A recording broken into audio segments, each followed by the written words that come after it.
থেকে আমাকে বাঁচাইল। আর জিন্দাগিতে মদের বোতল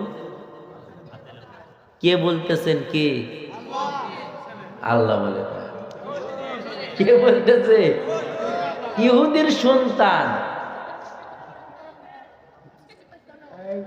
যেই মাত্র ইহুদির সন্তান গভীর রাতে আমার মাওলাকে ডাক দিছে, রে যুবক,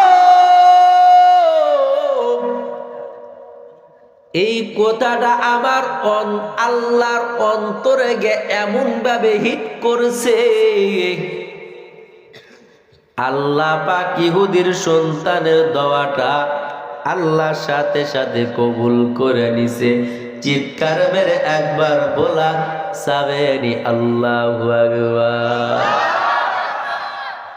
আল্লাহ ফেরেশতাদের ডেকে বলে, ফেরেশতার দল, বাঘের সামনে একটা বকরি পড়ে গেছে,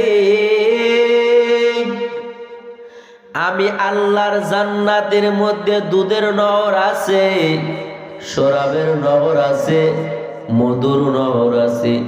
জান্নাতের বাগানের মধ্যে থাকিয়া ফেরেশতা এক বুদুল দুধ উঠাইয়া নি ওই দুধটা যুবকের বগলের তলে রেখে দি, আর মদের বুদুলটা বগলের তল থেকে সরাইয়া নি।